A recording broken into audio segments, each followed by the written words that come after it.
aqui e o seu convite. Muito obrigado. O que ele me pede, eu procuro realizar. É gente boa. Boa tarde a todos. Sei que vocês já rezaram, mas rezar não querem mais, né? Sentados mesmos, Ave Maria. Cheia de graça, o Senhor é convosco. Bendito sois vós entre as mulheres. Bendito é o fruto do vosso ventre, Jesus. Santa Maria, Mãe de Deus, rogai por nós, pecadores, agora e na hora de nossa morte. Rogai por nós, Santa Mãe de Deus, Digno das promessas de Cristo. Nossa Senhora de Fátima, Rogai por nós. a 13 de maio, na hora da ilha, no céu aparece a Virgem Maria.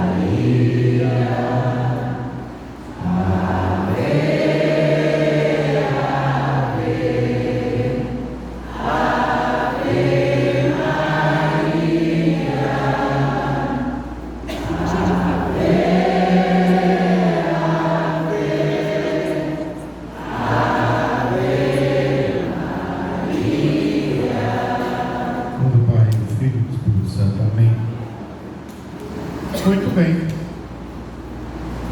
Nas aparições de Fátima, que eu acredito, nas aparições de Fátima, eu acredito porque a igreja, nenhuma aparição a gente está obrigado a acreditar, né?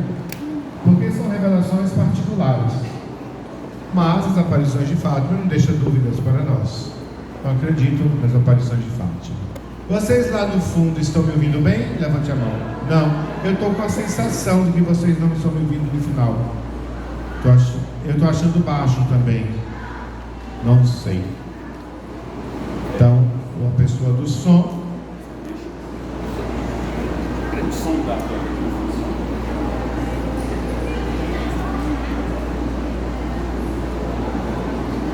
Isso bem assim. E agora? Estão me ouvindo bem? Olha, o povo do fundo, quem está no fundo, pega a cadeira, né? Pega a sua cadeira assim, devagarzinho, e venha para o meio. Não vai passar nenhuma procissão, não vai entrar a Bíblia, nem vai entrar Nossa Senhora Auxiliadora. Então você pode pegar a sua cadeira, você que está no fundo, e vir aqui, ó, completar esse espaço todinho. Quem vem, filho, senta aqui, aí vai sentando atrás, feito trenzinho. Vamos lá? Vamos lá? O último a chegar morre ainda esse ano. Vamos, gente! Vamos, vocês estão brincando com praga de padre, né? Estão brincando, hein? Eu sendo vocês, eu já vi muita gente morrer por isso. E nós vamos falar sobre isso, sobre a morte. Isso, muito bem. Ninguém quer chegar muito mais perto, né? Feito aluno de colégio. Ninguém quer colocar a cadeira na frente, né? Vem, vocês escutam melhor. Isso.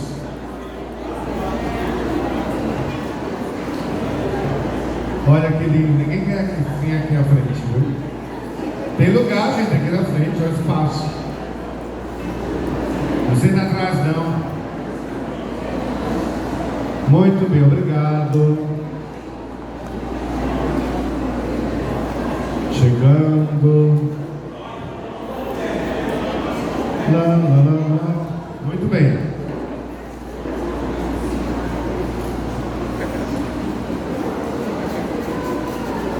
Ótimo.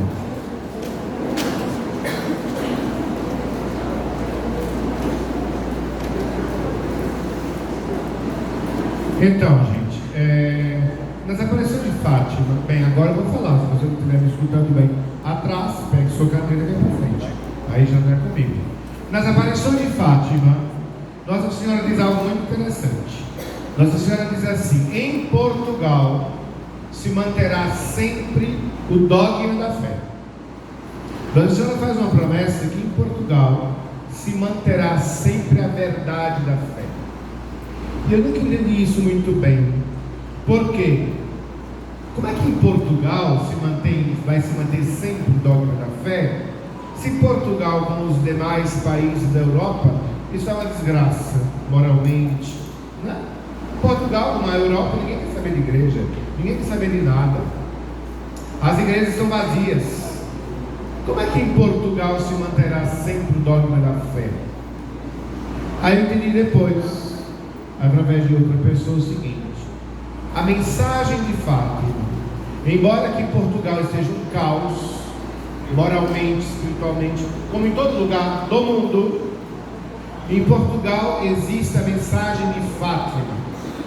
E essa mensagem de Fátima traz para nós o centro da nossa fé, o mais importante de tudo, que é o fim último do homem, o seu fim último, o meu fim último, a morte, o julgamento, o céu, o inferno, o purgatório e o juízo universal.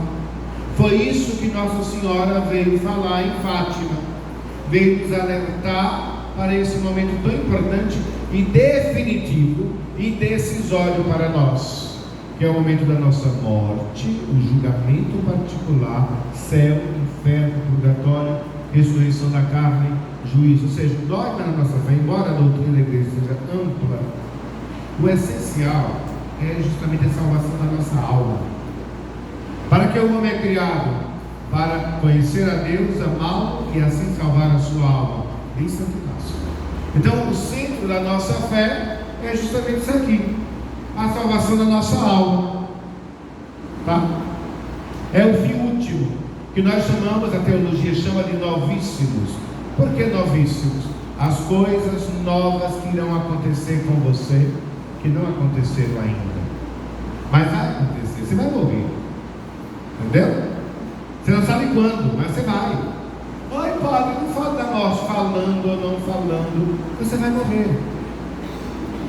E você vai passar por esse momento da morte, do juízo particular, do seu destino último, ou o céu ou o inferno, quer você queira, quer você não queira. Tá? Ai, mas eu me assusto. O problema é seu. Assustado ou não assustado, você vai morrer. E nós, vocês que trabalham com o sagrado, como ministros extraordinários da Eucaristia, tem que entender essa parte tão importante da teologia católica, que é a escatologia, o fim último do homem. Porque mais importante do que dar comunhão na missa é a comunhão aos enfermos. E é para isso, o primeiro objetivo primeiro do ministro extraordinário é poder levar Jesus aos enfermos. E esses enfermos que muitas vezes estão às portas da morte. Tá? Essa é a nossa missão.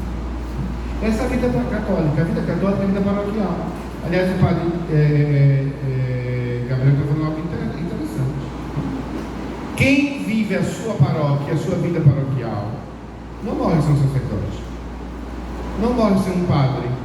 O padre está presente na missa da unção, o padre vai estar presente no enterro, nas exéquias. Não existe isso. Uma pessoa que vive uma vida de paróquia, na hora da morte, não tem padre. Quando chega, ai padre, uma amiga da minha amiga morreu, a gente está atrás de um padre, chama o seu pároco, chama o pároco dela. Por que não tem? Porque nunca foi, nunca frequentou a igreja, nunca procurou nada. Aí quando morre, acha que o padre está dentro da caixa, você pega e leva. Não é assim não. A minha obrigação é com a paróquia de São Sebastião e com a paróquia de Nossa Senhora da Saúde. Minha obrigação é com a minha paróquia, primeiro os meus, não é assim? Quem já viajou de avião já sabe. O avião está caindo, a máscara primeiro em você, depois do outro. Não tem obrigação com os enfermos da Nossa Senhora de Fátima, daqui não tem obrigação nenhuma.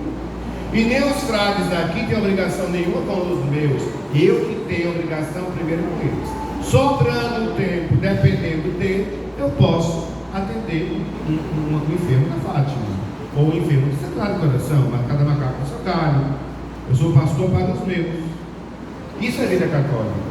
Agora, uma pessoa que nunca viveu na igreja, nunca procurou a igreja, na hora da morte, não adianta mais não. Não adianta mais nada. Até a extremunção, até que adianta. Se a pessoa estiver consciente. Mas depois de morto, a encomendação do corpo, o padre encomenda para o céu, o corpo vai para o inferno. Não tem problema, porque já é tarde e lhes é morta. Por isso que é importante a gente entender bem essa parte da teologia. O que é a teologia? A teologia é uma ciência. A teologia é uma ciência. E essa ciência teológica não cabe aqui, sabe o quê? Nem romantismo, nem pieguismo, nem chorismo, não existe. Tá? A fé não é emoção, sentimento, isso é fé. Ai, padre, eu estava rezando dentro do sacrário e eu senti uma coisa forte, uns arrepios. O que pode ser? Dengue, pode ser dengue, Covid, sei lá. Não é Deus. Deus não age na pele, na epiderme. Deus age na inteligência que é o coração do homem. Por isso nós somos seres inteligentes. Tá? Deus não age na emoção. Ah, eu chorei, você chorou, porque você motiva. Não tem nada a ver com a ação de Deus na sua vida. Ah, tem que fazer um ponto tal, porque nesse ponto tal a pessoa vai chorar. Gente, tem gente que chora até no batismo do boneco. Isso quer dizer nada. A teologia não anda nessa história dos sentimentos. A teologia é uma ciência. E na teologia há várias partes da teologia para a gente entender bem a nossa fé. Por exemplo, cristologia é o estudo sobre a pessoa de Cristo, sobre a pessoa de Jesus, para a gente compreender teologicamente a pessoa de Jesus. A pneumatologia é o estudo sobre o Espírito Santo, sobre a ação do Espírito Santo, entender bem o Espírito Santo. Ou a teologia da Trindade, e por aí vai. Mariologia, entender bem a pessoa de Nossa Senhora, tá? E temos a escatologia, daqui atrás, que é a ciência teológica que nos ensina sobre o fim último do homem. Ou chamamos de escatologia, ou também podemos chamar de novíssimos, que é o fim último do homem. Escatologia vem da palavra escatom. Escatom e escatás, do grego. Escatom é o fim, ou o grande fim. Escatás, as coisas. Tudo que começa necessariamente termina. Tudo nesse mundo é transitório. Nada fica, nada é permanente, nada é estático. Tudo começa, tem o seu auge, define e desaparece. Assim nós. Antes nós tínhamos 12, 15 anos. Hoje já estamos dobrando o carro 2 vezes. E vamos morrer. Se bem que eu já fiz muito tempo de jovem também. Se tiver jovem aqui, não pense que você é jovem, não morre, né? Ah, meu filho, já enterrei bastante jovem. Mas nós, velhos, vocês esperam o que na sua vida? Você se levante assim, olha no espelho e você tem agora 15 anos de volta? Nem não, meu filho. Depois de 50 anos, nenhuma casa própria você consegue comprar direito. Sabe por quê? Porque você tem no mínimo 20 anos, 25 anos de vida útil. Eu tenho 58 anos. Eu tenho no mínimo, sendo bom para mim, 25 anos de vida útil, gente. Depois vai desfiando. É assim que a banda toca. E a gente tem que se preparar bem e compreender bem isso aqui. Mas esse estudo nem é para a gente, é para nós sim, para a gente compreender a nossa fé, mas também no exercício da nossa missão enquanto ministros extraordinários, compreendendo essa parte tão importante, a gente poder socorrer bem os enfermos, sobretudo aqueles enfermos de sua última enfermidade. Porque doente a gente fica vez outra, mas cedo ou tarde virá para nós a nossa última enfermidade, aquela enfermidade que vai matar você, que vai fazer ser bom, tá? Então nós estamos aqui na escatologia. Escatom é o grande fim, o fim último. As escatás, as coisas. Então as coisas, e aqui estamos nós, o homem, tudo está se encaminhando para o fim.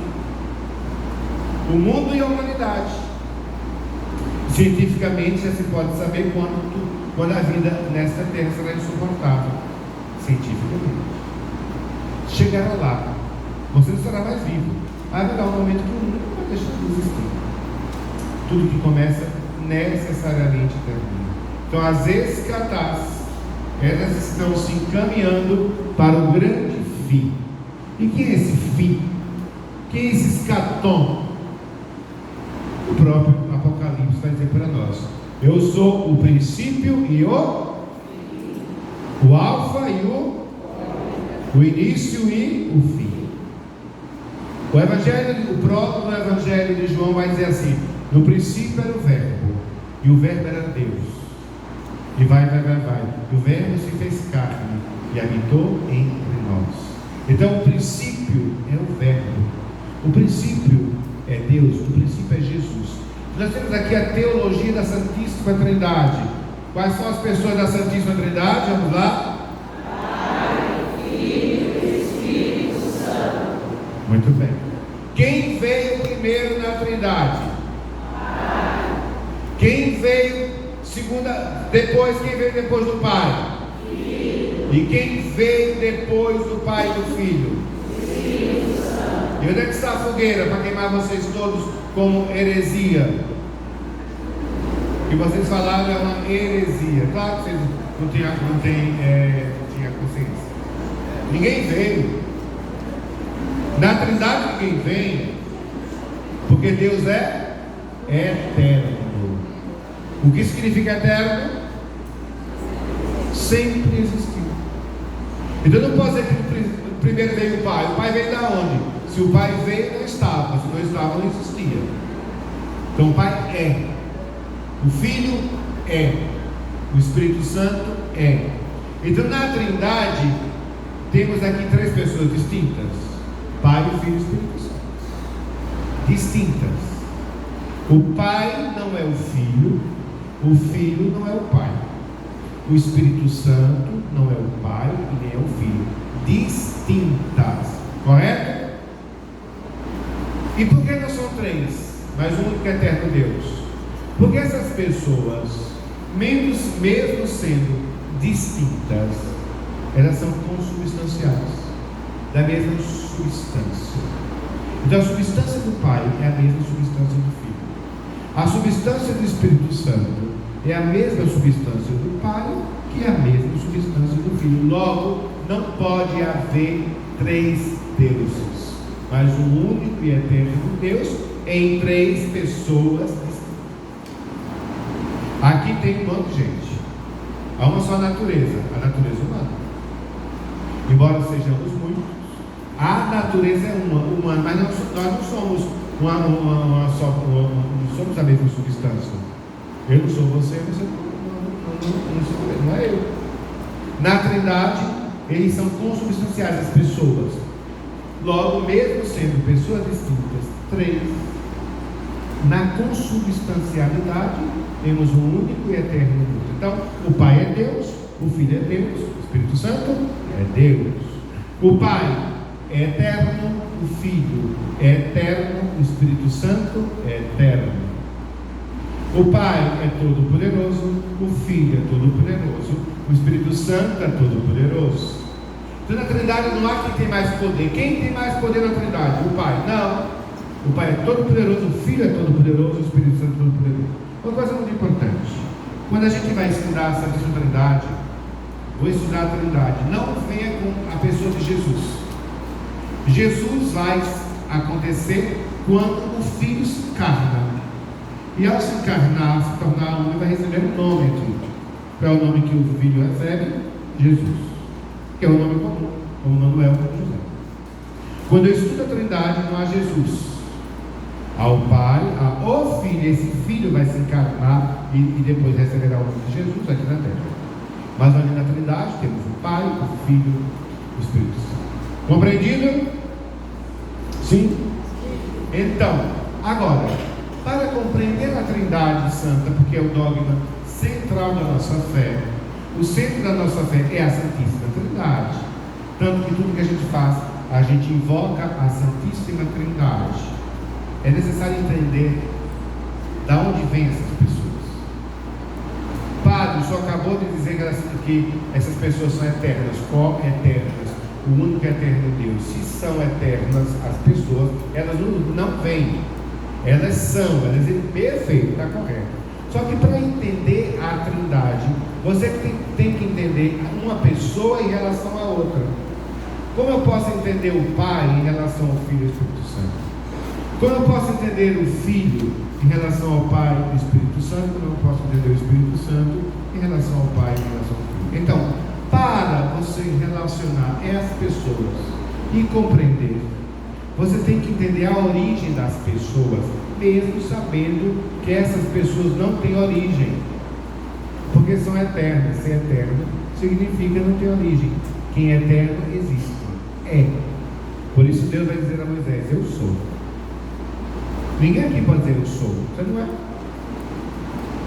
Não é? Você não é. Você nem existe. Não pode existir uma pessoa que antes não existia.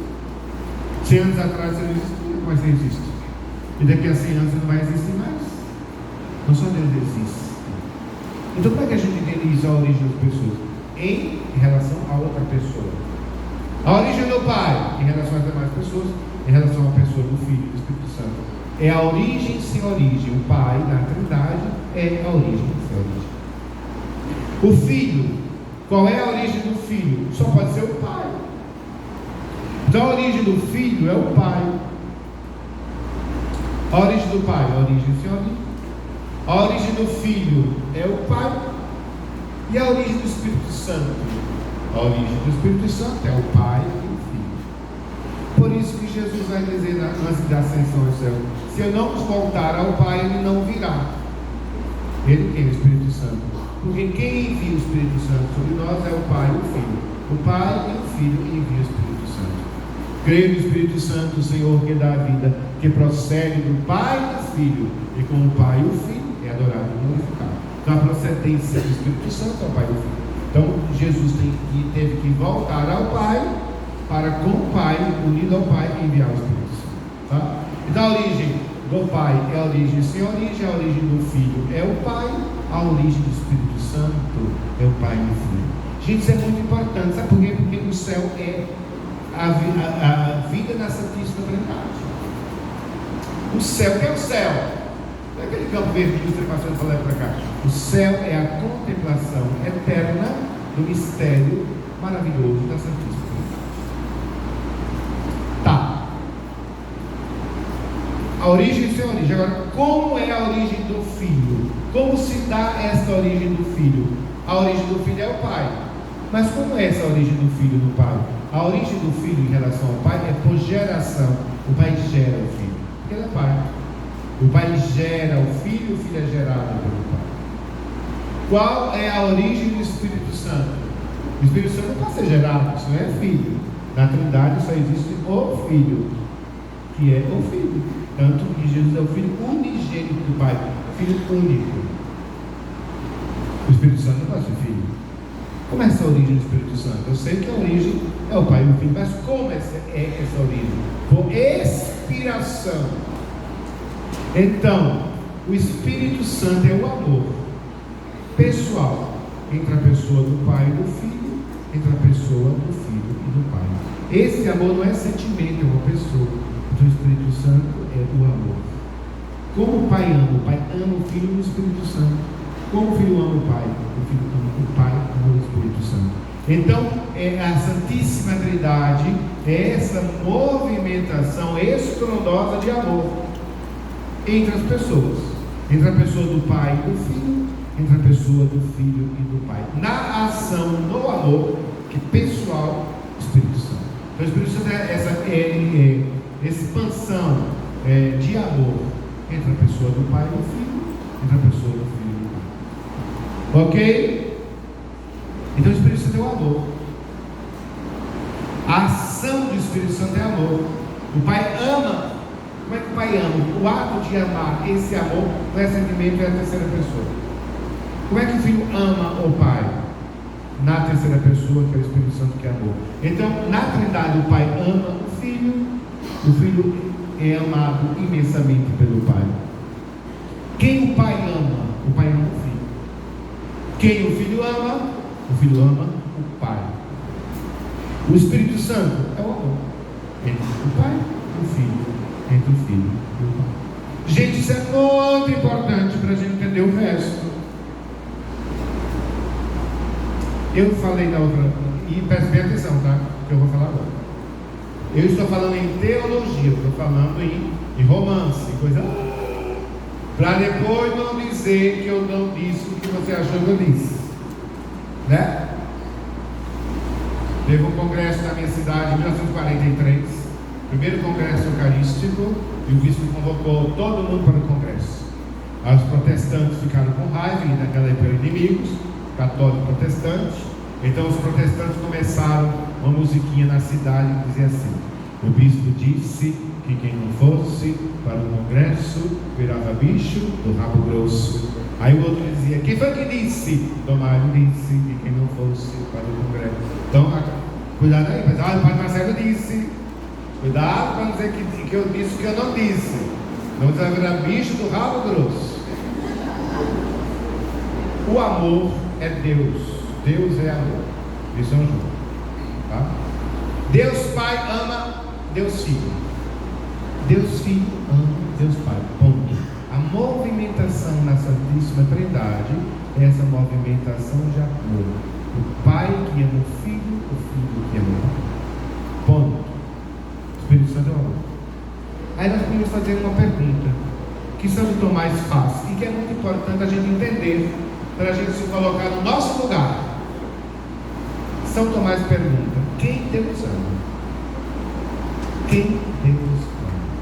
Eu não vou abrir aqui porque eu estou preso nesse microfone, não sei passeio dele. Quem Deus ama? Se eu perguntar a você, quem Deus ama? Mas, ai padre, Deus ama todos nós. Lindo. Quem Deus ama? Aí eu levanto assim: ai, Deus ama os pobres. Eu pergunto: quem Deus ama? Ah, Deus ama as criancinhas. Quem Deus ama? Deus ama os enfermos. Quem Deus ama? Deus ama os animaizinhos. Todo mundo ia dizer. Não é isso que a gente vai falar? Presta atenção, abra os seus ouvidos no que eu vou falar. Estou falando essencialmente. Uma coisa é essencial, outra coisa é periférico. Essencialmente, objetivamente, sabe quem Deus ama? Objetivamente, essencialmente, quem Deus ama? Estou falando Deus. Você não sabe se eu estou falando Deus Pai, Deus Espírito Santo. Se eu falo Deus, é Deus. Quem Deus ama? Quem Deus ama? Deus essencialmente só ama e só pode amar Ele mesmo. Quem Deus ama? Ele mesmo. Deus ama essencialmente Ele mesmo. Deus não pode amar nada e nem ninguém que não seja Ele mesmo. Entendeu? Claro que não. Vou explicar. Ai, pai, eu estou frustrado, Deus não me ama. Não, querido. E agora? Lute. Deus essencialmente só ama Ele mesmo. Não ama nada e ninguém que não seja Ele. Por que você ama seu marido? Se ama ainda, né, depois de tanto tempo. Por que você amou seu marido? Me conta.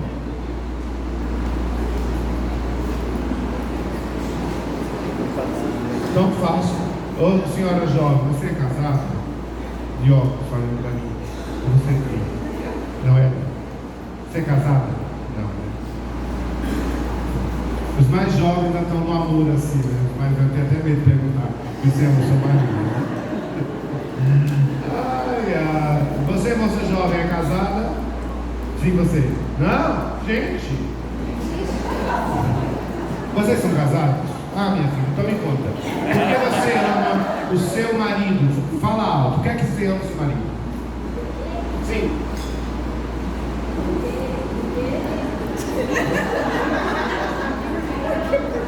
Gente, ninguém nunca responde isso. Eu pergunto se noivos. Ninguém sabe por que ama isso. O senhor é casado? Porque o senhor ama a sua esposa. E Deus me presenteou com ela, então. Deus lhe presenteou, tem certeza que foi Deus. A resposta dele já foi mais assim. Aí, geralmente é assim, por que você ama seu marido? Padre, eu amo meu marido, porque ele é uma pessoa muito trabalhadora. Ou seja, se fosse preguiçoso, não amava. Eu amo porque a minha mulher é muito compreensiva. Se não fosse compreensiva, não amava. Eu amo a minha mulher porque ela é uma boa dona de casa, uma boa mãe. Se não fosse boa dona de casa, minha mãe não amava. Você ama por interesse. Você ama por interesse, pelo que o outro tem a lhe dar. E daí vem a história que amor é complemento. O que é que eu amo no outro? Aquilo que falta em mim. Por isso que eu amo. Tem alma gêmea, né? O que alma significa alma gêmea? O que está faltando em mim, o outro completa. Por isso que é minha alma gêmea. Meu complemento, eu me completo ele se completa em mim. Ninguém ama por amar. O que você ama quando ama seu esposo? Porque ele é inteligente, ele é trabalhador. Você ama o que ama nele. Você não ama ele por amar. De graça, sem interesse nenhum, sem ganhar nada. Mentira, não existe isso. Então, Deus, em essência, ele ama a si mesmo. Por quê? Porque Deus não se completa em nós. Deus não precisa de nós para nada. Deus é. Deus não se completa em você. Você não é a outra metade dele que completa Deus. Deus é onipotente, todo-poderoso. Ele se basta. Ele é, como diz a Moisés, eu sou. Então Deus, em essência, só pode amar Ele mesmo. Porque Ele não se completa em nada, em ninguém que não seja Ele mesmo. Perfeição de amor. Entenderam? Não digam que eu falei outra coisa. Agora, tá, mas São Paulo vai dizer que Deus amou tanto o mundo. Tem um texto da Sagrada Escritura que fala que Deus me ama. Oséias, sei das quantas, que eu te chamo pelo nome, és meu. Calma, preste muita atenção agora. Deus, na sua essência, só pode amar Ele mesmo. Nada de ninguém. Mas, em certo momento, Ele quis nos amar. Quis, por querer. Não por essência, por querer. E porque quis nos amar, nos amou. E porque Ele é eterno, Ele nos amou com amor eterno. Então Deus me ama, sim, não por essência, mas por querer. É totalmente diferente. Certo? Então Deus me ama, sim, por querer. Porque Ele quis. Agora, por que Deus quis? Aí já é mistério. Aí só você perguntando a Ele. Aí ninguém sabe. Porque nós não aumentamos em nada a glória divina. Por que Deus criou o homem? Nós não aumentamos nada a glória divina. Agora a beleza é que esse Deus que não precisa de nós para nada, quis nos criar. E ao nos criar, quis nos amar. E nos amou. E nos amou a tal ponto, de enviar ao mundo o Filho que Ele mais ama, o Pai, nos amou tanto que enviou o Filho para que tivesse aquela morte horrorosa na cruz, que pelo seu sangue derramado salvou a humanidade inteira. Isto é uma grande prova de amor. Aí está o mistério do amor de Deus. Um Deus que essencialmente não nos ama, mas quis nos amar. Um Deus que não ganha nada por ter nos criado. Nós não aumentamos em nada a glória divina, porque Ele é. Quem nos amar, nos amou e quis para que participássemos desta vida na Santíssima Trindade, porque o céu é a nossa participação na vida da Trindade. Enviou o Filho para que ao se encarnar, se tornar homem como nós, assumisse o pecado da humanidade inteira e morrendo na cruz pudesse salvar esta humanidade inteira através do sangue divino derramado. Ok? Aí que está o mistério. E por que é que Deus tinha que morrer na cruz? Deus sim. Porque quando o homem pecou no paraíso, Adão e Eva, esse pecado Todo ato requer uma reparação. Se eu quebro um objeto seu, você pode me perdoar, mas eu tenho a obrigação de pagar o objeto. Isso se chama reparar o dano. Não existe. É justiça. Deus é amor porque é justiça. Deus não pode se contradizer. Se você pecou, é você que paga. Tudo se paga. Não existe isso. Desculpar. O homem pecou, Deus poderia ter desculpado e apagado. Não existe. Se Deus fizesse isso, ele seria injusto e seria incoerente. O homem pecou, é o homem que paga. Eu bati seu carro, sou eu que pago, não o outro. Eu tenho que reparar o dano cometido. Quando o homem peca ali, Adão e Eva destrói a obra divina e nos destrói também, porque eu não cometi o pecado original. Se dependesse de mim, ele tinha existido. Eu não gosto de maçã, né? Se fosse uma manga gelada, aí sim, eu chupava, comia aquilo ali, nem me incomodava do pecado original, eu comia tudo na mão. Se fosse na Tailândia, né, eles comiam a cobra. Então, o pecado original que eu não cometi, eu recebi esse pecado porque os nossos pais, que foram criados à imagem e semelhança de Deus puro, santos e imaculados, nós iríamos herdar também, se eles tivessem permanecido fiéis, todo o privilégio da unidade com Deus. Não iríamos adoecer, não iríamos morrer, não iríamos envelhecer, entendeu? Teríamos a ciência infusa, saberíamos tudo. Com o pecado original nós perdemos tudo, porque o pecado atinge a humanidade. Só que esse pecado é um pecado eterno, porque o ser atingido é um ser eterno, logo a culpa é eterna. Uma coisa é você dar um murro na cara do seu amigo, outra coisa é dar um murro na cara do delegado de polícia. Quanto mais alta a dignidade ofendida, maior a consequência. Correto? Quem foi ofendido aqui? O eterno. A culpa é eterna. Como é que o homem pode reparar uma culpa eterna se ele não é eterno? Está perdido para sempre.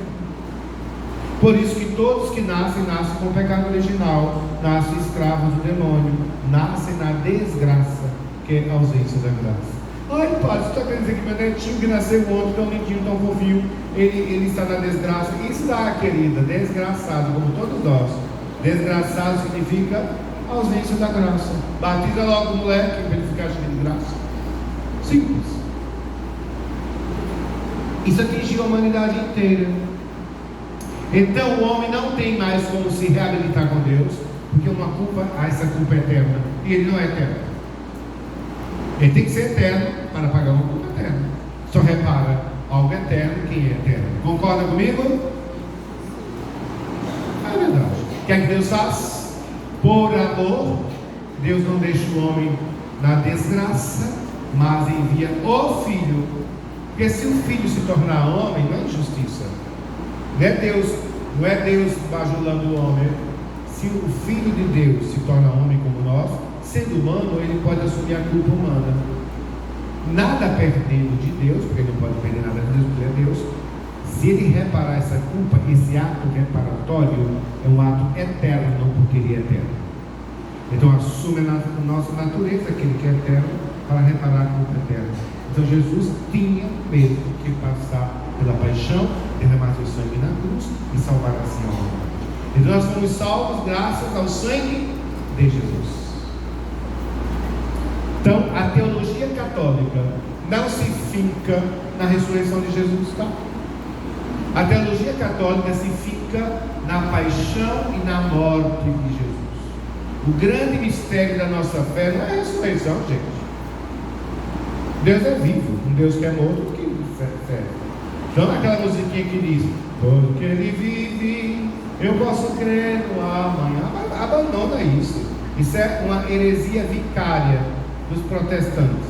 O que é heresia vicária? Diz o seguinte: ele pagou na cruz por mim, está tudo bem.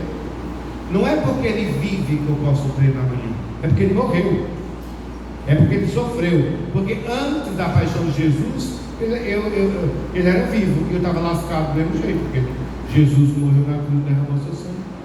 Então, através do sofrimento de Jesus, da sua paixão e da sua morte, ele salvou a humanidade inteira. Digo e repito, a ressurreição de Jesus não salvou ninguém e nem podia salvar ninguém. O que nos salvou na cruz foi sua paixão e sua morte redentora. Isso é teologia católica. Entendeu? Então nós celebramos a missa, que é que tem Cristo morto, crucifixo, para nos lembrar que o grande mistério da nossa fé é a paixão e a morte de Jesus. Por quê? Porque um Deus não pode sofrer. Um Deus não pode morrer. E verdadeiramente sofreu e verdadeiramente morreu por nós. Entendido? Por que eu estou fazendo essa roda toda para entrar aqui? Porque o centro da nossa fé é esse mistério da Santíssima Trindade. E o céu nada mais é do que a nossa participação na Santíssima Trindade. Então, pelo batismo, nós somos lavados no sangue de Jesus, é apagado em nós o pecado original e nós participamos dessa salvação, que é uma possibilidade de se viver de acordo com o Evangelho e participarmos da vida trinitária, o mistério da Trindade para sempre, eu contemplando esse mistério face a face. Isto é o céu, esse movimento de amor da pessoa do Pai e do Filho, da pessoa do Filho e do Pai, e nessa comunhão, nessa unidade do Espírito Santo. Tá? Tudo bem? Então entramos aqui em escatologia, os últimos momentos. Lembra-te do teu fim e não pecarás, diz Eclesiastes 7, versículo 20. Os santos antigos tinham ao lado da sua cama uma caveira, um crânio para se lembrar da morte, né? Porque quando você se lembra que você vai morrer, você pensa duas vezes no que você vai fazer, né? Nos cemitérios tem umas inscrições que eu gosto muito. Eu vi lá em Portugal uma capela dos ossos, toda feita de osso de gente, sobretudo o crânio, né? E está escrito na frente assim: nos ossos que aqui estamos, pelos ossos esperamos. Eu tenho vontade de construir uma capelinha cheia de ossos, só não tem os crânios. Se vocês quiserem me ajudar, é só deixar escrito, tá bom? Se eu morrer depois, dá para construir. Aí eu ponho lá: nos ossos que aqui estamos, pelos vossos esperamos. É o fim último nosso. Isso que a igreja vai estudar em escatologia, o fim último de todas as coisas. Podemos. Da onde é que eu tiro isso? Padre, de onde é que o senhor está falando isso? Há três fontes da revelação. Deus se revelou a nós. O budista não tem revelação. Então o budista tenta entender o mundo e as pessoas através de uma força superior, uma inteligência superior, que eles não sabem de fato quem é. Já que eles não têm Bíblia, não tem nada disso, então eles vão entender esse ser superior, porque sem esse ser superior não existiam as perfeições decorrentes dele, dessa mente superior. Nós temos a revelação. Então, da onde a gente tira isso? De três fontes da revelação. A primeira fonte é a Sagrada Escritura. Nós só acreditamos em tudo que está na Sagrada Escritura. Se tem algum ensinamento que não está dentro da Sagrada Escritura, nós não podemos acreditar. Então tudo que a gente está ensinando aqui está dentro da Sagrada Escritura. Agora na Bíblia também há verdades implícitas. Por exemplo, a Assunção de Maria. Onde é que você encontra na Bíblia? Tem textos que falam da Assunção de Maria. Tem textos que falam da Imaculada Conceição de Maria, da Virgindade Perpétua de Maria, mas está em forma implícita. Você tem que pegar o texto e entender o texto. Está explícito. Como a Assunção do Senhor, como a Ascensão do Senhor aos céus, está lá. O Senhor subiu ao toque da trombeta, está claro, explícita. A Assunção de Maria está implícita, porque não cabe aqui no momento entrar nessa questão. Então, a primeira fonte da revelação é a Sagrada Escritura. Se está de acordo com a Sagrada Escritura, a igreja não pode crer. Se não está, a igreja não pode crer. Só que nós somos católicos, nós somos protestantes. Então a Sagrada Escritura não é a última palavra. Nós não somos protestantes para ter Bíblia embaixo do braço. Tem outra questão que é igual à Escritura, a Sagrada Tradição. Aquilo que os apóstolos ensinaram de viva voz, a tradição apostólica. Então a igreja pega a Sagrada Escritura, a igreja pega a tradição apostólica, que nos foi transmitida pelos pais apostólicos, depois os apologéticos, e terceiro, o magistério da igreja. A igreja vai pegar Sagrada Escritura, tradição e ensinar. Então, essas três fontes, Sagrada Escritura, tradição e magistério, que se fundamenta no que nós falamos hoje. A primeira igreja acredita na ressurreição dos mortos. Não existe reencarnação. Eu conheci certos ministros que acreditam na reencarnação. Ministros que acreditam na reencarnação, gente, é o fim da picada. Né? Vai para uma mesa branca. Nesse lugar aqui. Não existe isso. Nós acreditamos na ressurreição. Cristo ressuscita dos mortos. Cristo diz ao ladrão: hoje mesmo estarás comigo no paraíso. Hoje. Essa história de voltar. Tá? Então, a base da nossa fé, depois da Santa Trindade, é a ressurreição de Jesus. Então, a igreja crê na ressurreição dos mortos. Essa ressurreição acontecerá no último dia. E quando será o último dia? Eu sei lá. Estão dizendo que agora é outubro. Tem uma turma que está dizendo que agora é outubro, a coisa não passa. Eu até pensei que faz umas compras, porque vai que o mundo acaba, eu não preciso pagar. Gente, Jesus diz que nem o filho sabe, só o pai sabe. O fim dos tempos, só o pai sabe, nem o filho sabe. Mas tem gente que sabe e fica espalhando história de fim de mundo. E agora é outubro. Parece que a coisa não passa de outubro, né? Então, vamos lá. No céu, ninguém está ressuscitado ainda. Só Jesus e Maria. São Sebastião, Carla Cutis, Santa Filomena, todos os santos estão em espírito intelectivo, não em corpo. No último dia, todos receberão seu corpo glorioso, inclusive nós. Todos nós estaremos presentes, todos nós vamos ver. A humanidade inteira estará presente nesse momento. Vai ser lindo de se ver, né? Os anjos sobrevoando para separar, para colocar à direita os bem-aventurados, à esquerda os que vão ser condenados ao inferno. Vai ser lindo quando os anjos começarem a voar, a gente olhando assim: será para onde é que eu vou agora, hein? A trombeta tocar, né? Então, só no último dia haverá ressurreição. Ressurreição não significa que você vai se salvar. São Paulo diz que quem está no inferno voltará e também ressuscitará. Todos receberão seu corpo glorificado no céu, para o céu e para o inferno. Quem recebe para o céu volta para o céu. Quem está no inferno vem, recebe seu corpo e volta para o inferno. Porque é necessário que você goze da felicidade divina com o seu eu íntegro. Você não só é espírito intelectivo, você é corpo. Você não só é corpo, é espírito intelectivo. Então eu sou um eu aqui, eu sou completo. É o meu espírito intelectivo e meu corpo. É necessário que no céu e no inferno esteja completo, com o meu corpo e com o meu espírito intelectivo. E esse corpo retornará a nós no último dia. No último dia.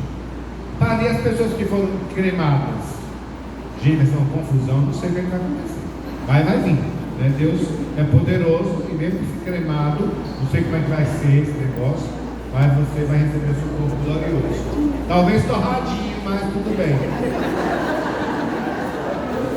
Se você tem vista boa, se a sua visão é boa, leia comigo a segunda. A igreja entende essa ressurreição ao homem todo. Esta para os eleitos não é outra coisa senão a extensão aos homens da própria ressurreição de Cristo.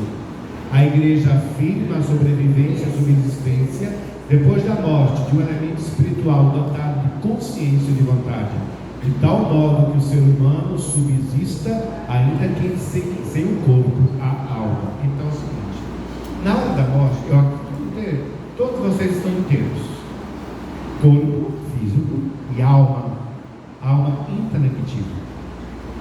Os animais têm alma animal, não é intelectiva. É o que faz eles ser animal, né? Tem instintos, essa parte humana não, o animal deles.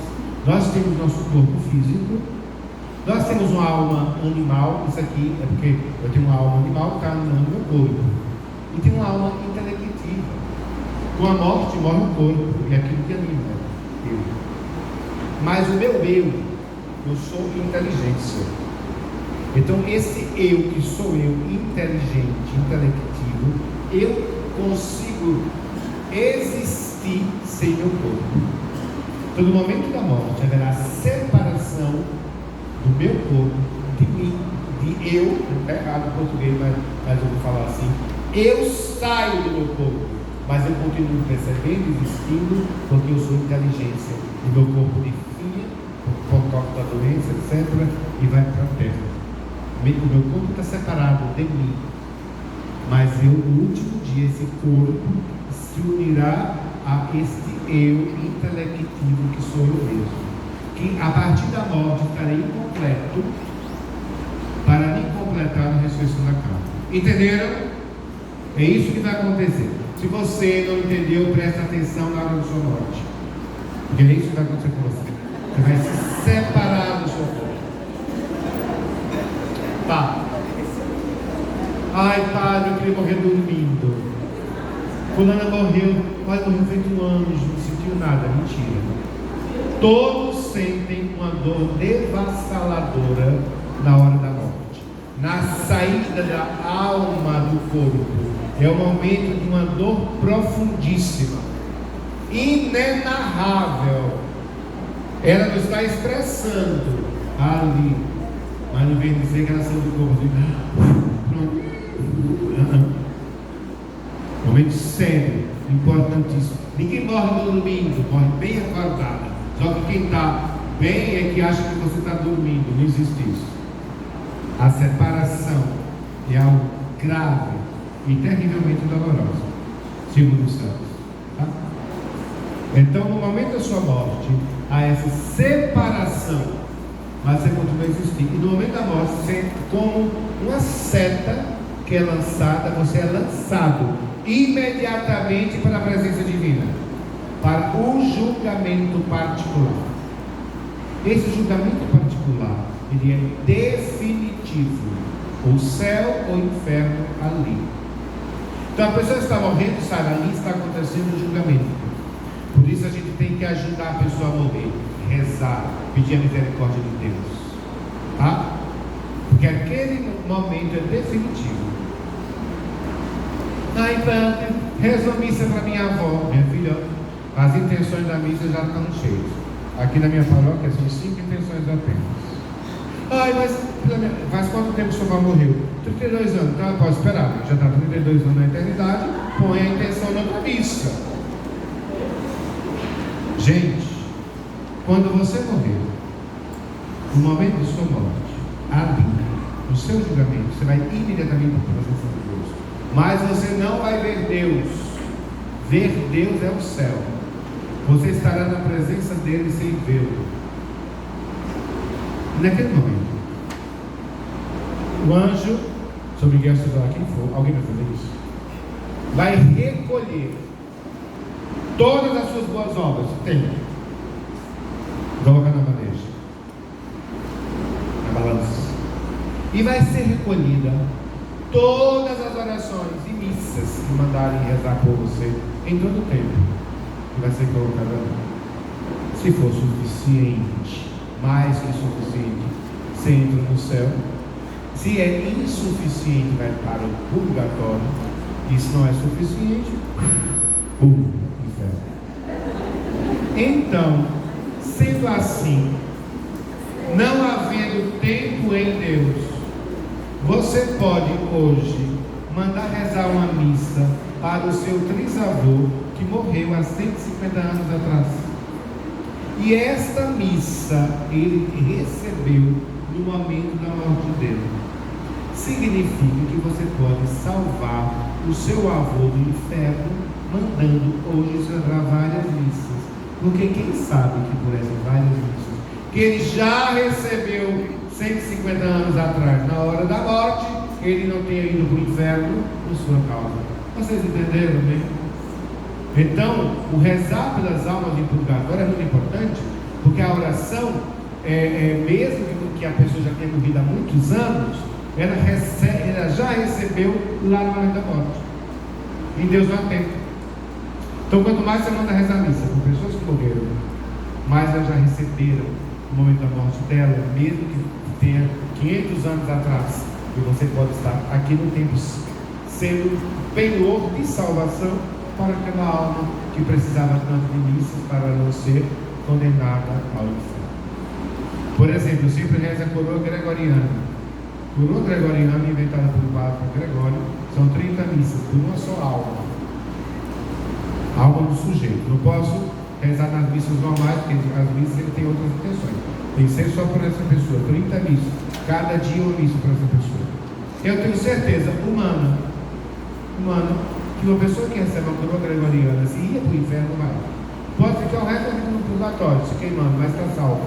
Porque na hora da morte, uma missa tem um valor infinito, quanto mais 30 missas. Tá? Então é muito importante o valor da Santa Missa. O valor da Santa Missa. Tá?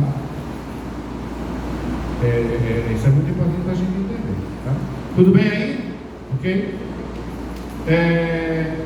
Então, a igreja acredita na felicidade dos justos que estarão um dia com Cristo. Ao mesmo tempo, ela crê numa pena que há de castigar para sempre o pecador que for privado da visão de Deus. O que é o inferno? O inferno é você ser privado da visão de Deus. Você foi criado para ver Deus. Nós fomos criados para ver Deus. Nós desejamos Deus, ver Deus. E você pode ser honesto e dizer, padre, eu deveria realmente buscar ver Deus. Eu deveria ter um desejo de Deus, mas eu não tenho. Honestamente falando, eu passo a semana, eu faço minhas orações, mas não esse desejo de Deus, eu não sinto falta de Deus. Eu tenho minha esposa, meus filhos, meus netos, eu tenho minha vida, eu tenho meu trabalho, eu estudo, eu viajo muito. Eu sei que Deus é tudo. Mas como é que a minha alma tem desejo de Deus? Eu não desejo Deus na minha vida. E é verdade, a gente não deseja Deus no dia a dia. Vou lhe perguntar qual o seu tempo de oração diária. Pelo seu tempo de oração diária, você vê se você deseja Deus ou não no dia a dia. Todos nós desejamos Deus, só que não percebemos. Como é que eu desejo Deus? Quando eu desejo o que é bom, o que é belo, o que é reto, o que é perfeito, o que é verdadeiro, eu estou desejando Deus, que é a própria beleza, a própria verdade, a própria vontade. Aí às vezes eu busco isso das pessoas, a gente busca isso nos objetos, né? Quando tudo isso nos falta, aí é que a gente vai entender que o que eu buscava nos outros era Deus mesmo que eu buscava. O bom, o belo, o verdadeiro, aquilo que não passa. Por exemplo, ninguém percebeu aqui algo muito importante que está acontecendo com você. E sem isso, você iria ter um grande problema hoje. Você não percebeu. É mesmo, comparando, é a mesma questão. Nós temos a necessidade de Deus, só que a gente não percebe. Percebe quando a gente perde. Sabe uma coisa que está acontecendo com você agora? Importantíssimo. E você não está percebendo? Respiração. Você está respirando bem.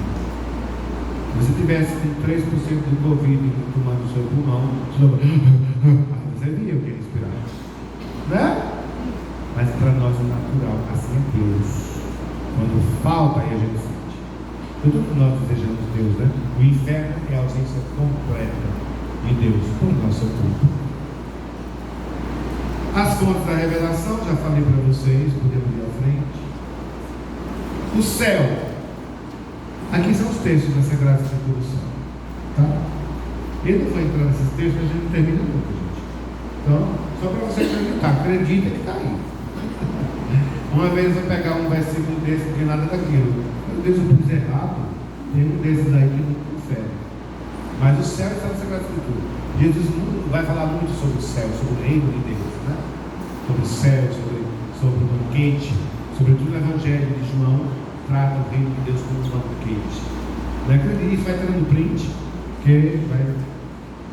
Na própria Bíblia Sagrada Escritura lá atrás tem céu, tem outros textos, inferno. É só para você visualizar. Podemos ir o purgatório. Eu quero falar um pouquinho sobre o purgatório. O purgatório só vai para o purgatório quem morrer na graça de Deus. Gente, existem dois estágios da alma. Somente dois. Graça ou desgraça. Ou você aqui hoje está na graça, ou você está na desgraça. Não existe outro meio intermediário. Ou eu estou na amizade de Deus aqui hoje, ou eu estou na desgraça. Por que está na graça de Deus? Não está em pecado mortal. Estou bem com Deus, estou bem com os sacramentos. De quando em quando eu devo me confessar?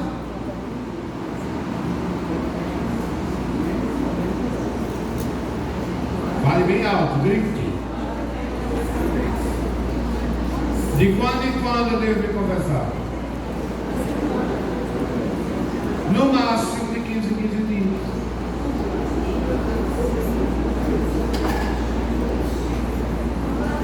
Mas, por que você está assustado?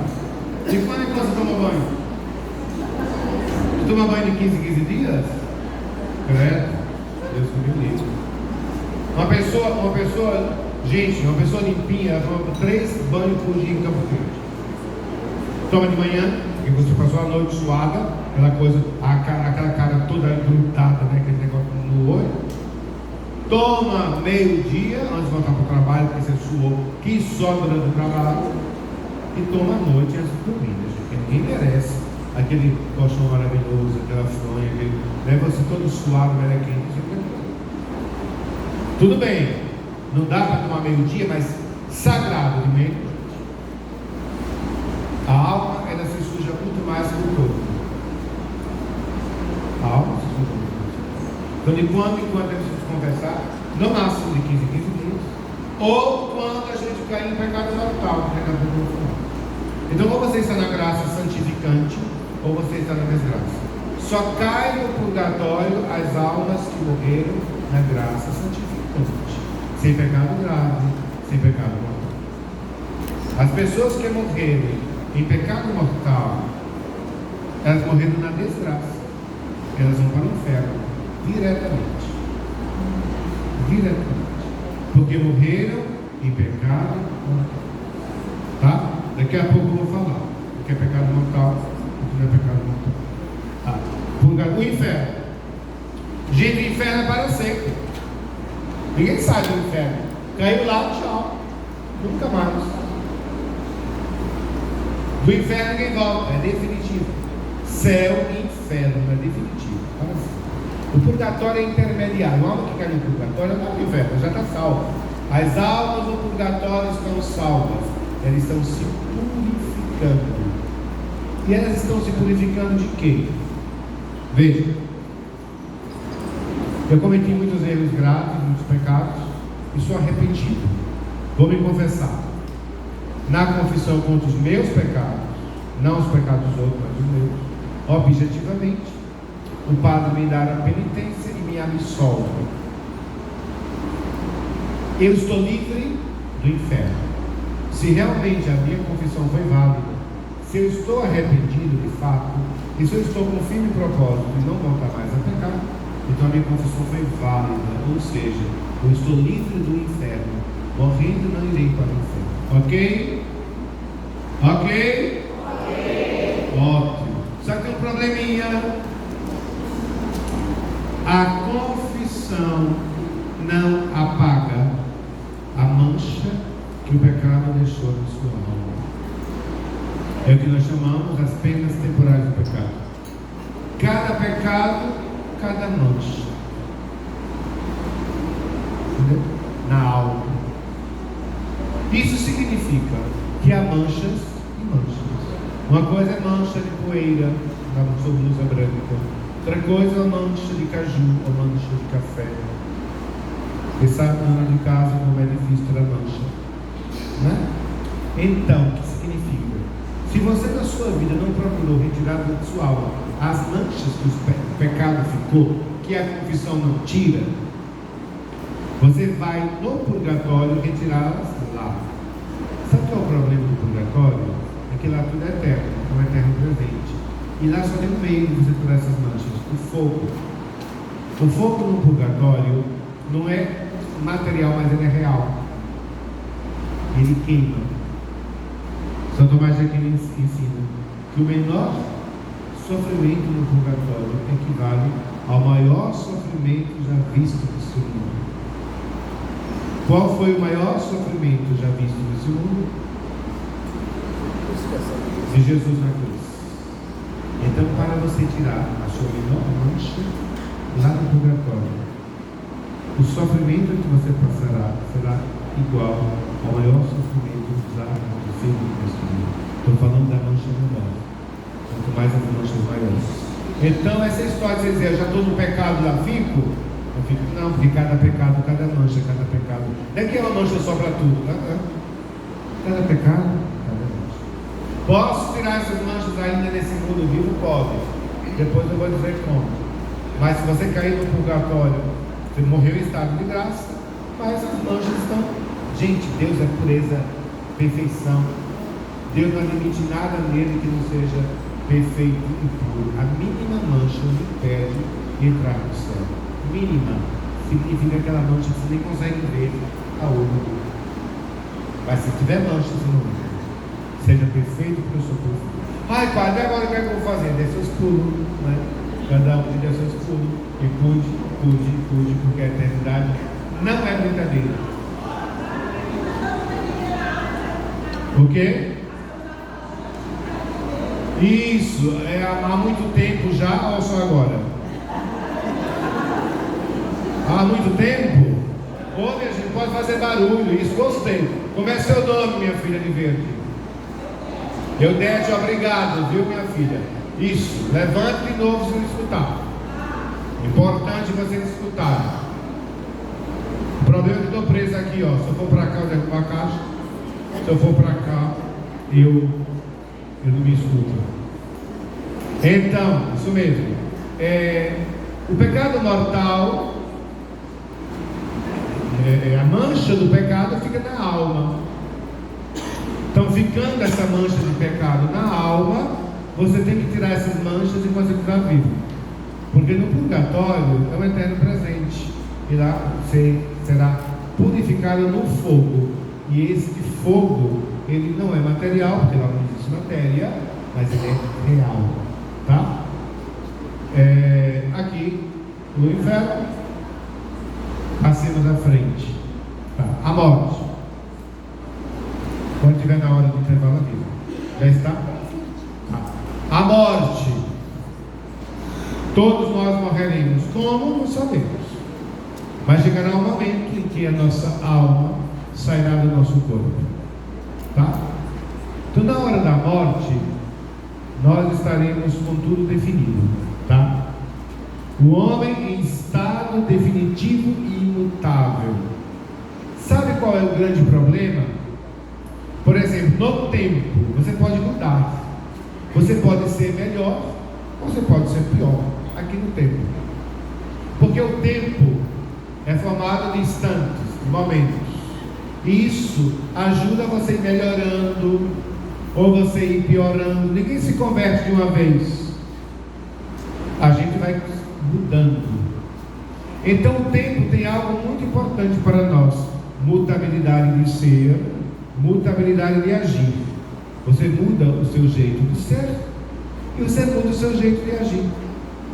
O problema da eternidade é que lá você participará da imutabilidade de ser e da imutabilidade de agir.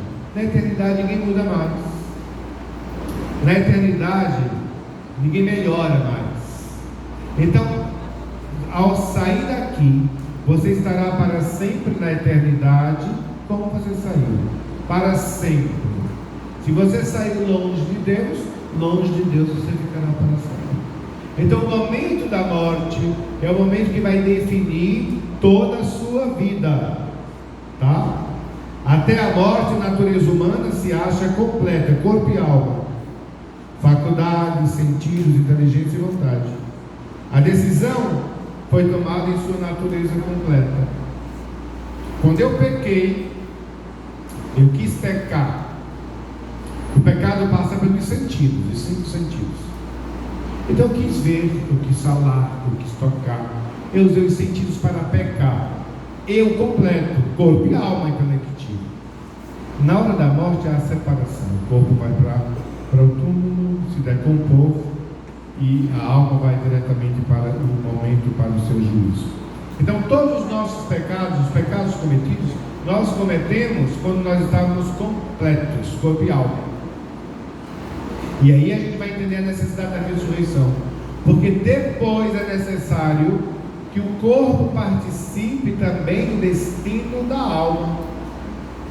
Se o corpo vai para o céu, se a alma vai para o céu gozar de Deus, como está São Francisco, São Sebastião, sei lá quem, os santos todos, eles estão gozando da felicidade eterna em espírito intelectivo. Mas cadê o corpo que colaborou também com essa felicidade? É necessário que o corpo receba o gozo dos sentidos, o prêmio dos sentidos. Então, se a alma já é feliz e felicíssima vendo a Deus, o corpo deve participar dessa felicidade, porque o homem é completo, sendo corpo e alma. Depois da ressurreição, esse corpo será glorificado, os sentidos serão glorificados também no céu. Quem está no inferno, caiu no inferno por quê? Porque deu evasão aos seus sentidos. Não só foi a alma, mas o corpo, a pessoa completa, resolveu pecar pelo olho, pelo ouvido, pelas mãos. Agora está sofrendo enormemente no inferno a alma separada de Deus para sempre. É necessário que o corpo participe desse sofrimento também. Então é necessário o que nós chamamos o prêmio dos sentidos para aqueles que estão no céu, o castigo dos sentidos para aqueles que serão condenados. Então até a morte eu estou pleno. Depois da morte há uma ruptura, né? Como eu já falei no início. Podemos ir adiante. Podemos passar. O homem, eu já falei isso, no tempo, mutabilidade de ser e de agir, tudo é transitório. Na eternidade, imutabilidade do ser e do agir, tudo é imutável. Na eternidade nada muda, na eternidade teremos o eterno presente. Ninguém muda mais. Então o que a gente tem que fazer e melhorar é agora, antes da nossa morte. Depois dela, ninguém muda mais. Estaremos para sempre plenos como saímos daqui, ou na graça de Deus, ou na desgraça de Deus por nossa culpa. Tá, agora vamos atrás do pecado e graça. O que é o pecado? O pecado é tudo aquilo que me afasta de Deus. Pecado mortal. Não é fácil cometer um pecado mortal. O pecado mortal exige três coisas: a matéria grave, a consciência que a matéria é grave, ou seja, você saber que a matéria é grave, e a liberdade, você fez porque você quis. Eu vou trazer um pecado que é impossível alguém cometer sem saber o pecado: adultério. Qualquer formiga estrábica, afônica, sabe que adultério é pecado. Todo mundo sabe. A matéria é grave. Você tem consciência que a matéria é grave, mas você está livre e foi lá e adulterou. Pecado mortal. Você tomou uma decisão. Você sabia que se você fizesse isso, iria se separar de Deus. E mesmo assim você fez. Você decidiu. Você tinha consciência plena. E mesmo assim você fez. Você não estava enganado. Você não estava na ignorância. Você sabia. Fez pecado mortal. Significa que você tomou decisão. Olha, Deus, eu acredito, eu amo muito você, mas essa é uma decisão. Eu quero fazer isso. Se você morrer, você estará longe de Deus para sempre. Você decidiu, tomou decisão. Uma pessoa que cai no pecado mortal, já está no inferno, só falta um pouquinho. Pode mudar? Pode mudar. Está no tempo. Pode se converter? Pode se converter. Com toda sinceridade. Deus perdoa se você muda, se você se converte. Só que temos um problema aí. A conversão não é uma decisão sua apenas. Eu quero me converter. E pronto, me converto. Eu pinto o 7, eu bordo o 8, eu saio adulterando por aí, fazendo tudo as besteiras da minha vida. vida. Quando o médico diz, você está com câncer, ou então, quando eu sinto que vou morrer, pronto, agora eu vou me converter. Aí é bom, né? A conversão não é uma decisão sua. Você pode querer se converter, mas se Deus não te der a graça do arrependimento, você não se converterá. E a graça do arrependimento é graça, Deus dá se Ele quiser. Se você barganhar com Deus, Deus retira de você a graça do arrependimento. E quando você não tem a graça do arrependimento, você tem, sabe o que? O remorso, não arrependimento. Uma pessoa com remorso, ela não está arrependida. Judas não teve arrependimento, Judas teve remorso, que é bem diferente.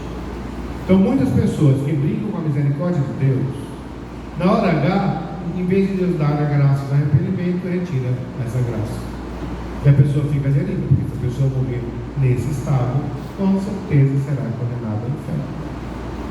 Por exemplo, eu dizia na outra formação, um rapaz que sempre se confessa toda sexta-feira. De manhã ele vai na igreja se confessar. Nessa sexta-feira ele foi se confessar. Estava lá o padre, a filha, esperando o momento dele. Aí ele se lembrou que ia para a festa hoje à noite. E bonito, ia ficar hoje e amanhã. Aí ele pensou assim, vou deixar para me confessar na volta. Por quê? Porque vou pecar, vou me empanturrar e depois me confesso. Porque se eu me confessar agora, eu vou ficar amarrado, não vou poder fazer, né? De repente, né? É chato. O que é que ele está dizendo? Eu vou pecar, na volta eu me confesso, tudo bem. O que é que acontece quando ele vem se confessar? Deus retira dele a graça do arrependimento. E sem essa graça do arrependimento, a confissão ela é inválida. Você quer se arrepender, mas não tem a graça do arrependimento. Porque essa graça não é um ato seu, querer seu, mas é pela ação divina. E Deus faz isso fácil. E faz aos montes, e faz aos outros. Uma vez eu entendi a confissão de um jovem que tinha feito tudo de ruim na vida. E depois eu perguntei, você está realmente arrependido? Eu disse, padre, gostaria muito, mas eu não consigo me arrepender. Deus tirou daquele jovem a graça de arrependimento. Tem que fazer umas penitências boas, rezar, pedir a Deus a graça de volta do arrependimento do coração sincero. Se não adianta se confessar. Confissão inválida. Então com Deus se brinca. Temos que viver sempre na graça de Deus, para quando chegar esses momentos, Deus seja para nós solícito. E eu dizia na outra formação, as pessoas são muito equivocadas e emocionadas, né? Se eu perguntasse assim, quem aqui quer ser julgado pela misericórdia divina? E quem aqui quer ser julgado pela justiça divina? Então vamos fazer duas portas para o julgamento. Do lado direito, a misericórdia divina, e do lado esquerdo, a justiça divina. Aqui o coração de Jesus batendo, a misericórdia divina, e ali São Miguel Arcanjo com a balança. Quem quer ser julgado pela misericórdia divina, levante a mão. Quem quer ser julgado pela misericórdia divina? Então você supõe que o resto é pela justiça divina? Ou de novo, levante a mão quem quer ser julgado pela misericórdia divina. Que lindo, né? Levante a mão quem quer ser julgado pela justiça divina.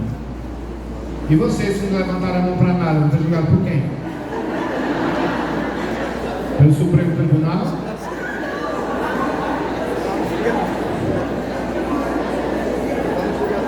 Então, a gente tem uma visão toda errada disso.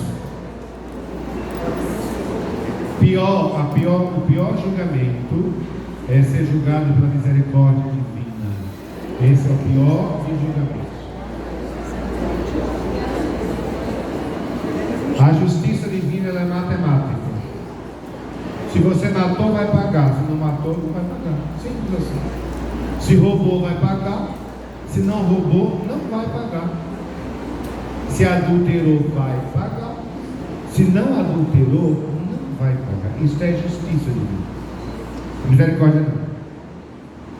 A misericórdia é o seguinte: desde o momento em que você tomou consciência do seu pecado, que a igreja acredita a partir de 7 anos, 8 anos, que você tem consciência do pecado, Deus enviou para você, para a sua alma, graças atuais ou extraordinárias, para que você melhorasse. para que você crescesse nas virtudes, para que você aproveitasse essas graças e se santificasse. Isso significa que Ele vai cobrar tudo aquilo que Ele nos deu. Toda a graça e oportunidade de santificação que Ele nos deu e nós não aproveitamos, isso Ele irá cobrar severamente. O meu filho só vive para estudar, eu pago o colégio, dou tudo a ele, ele tem a obrigação de me dar um boletim só 10. É isso que Deus vai fazer conosco, que Ele deu. Isso é muito mais grave. Então a misericórdia divina é muito mais grave, deveria nos apavorar. Padre Pio diz isso. O que me apavora é a misericórdia divina. Tudo é graça. Você vai e escuta uma homilia de um padre, nossa, aquela vontade de ser melhor. Você lê um livro de um santo, aquela vontade de se santificar e seguir os passos daquele santo. Você escuta uma música que fala de Deus, da eternidade. Deus coloca em você o desejo de melhorar nisso, melhorar naquilo. Isso tudo é graça. Ele vai cobrar tudo que Ele deu. Tudo que me deu. Isso se chama misericórdia divina. Então, o que me apavora, esse Padre Pio, não é justiça. A justiça é matemática. O que me apavora é a misericórdia divina. Porque contra a misericórdia divina ninguém pode. Todos nós somos devedores. Nós não sabemos por onde será o nosso julgamento. Então, não vale a gente se achar melhor que esse e aquele, porque Deus, Ele tem uma regra que nós não temos. Aliás, foi o Evangelho do domingo passado, né? Muitos estarão na frente do Reino de Deus, na nossa frente. Gente que a gente nem acreditava que fosse. Não queria ir na igreja, não queria ir em canto nenhum. Deus sabe, né? Então a justiça divina, ela é implacável. Então nós vamos ficar no pecado mortal, tá? Na volta, a gente explica melhor a questão do pecado mortal e da graça. Agora é o intervalo. 15 minutinhos de intervalo, o lanche está lá no fundo, tá?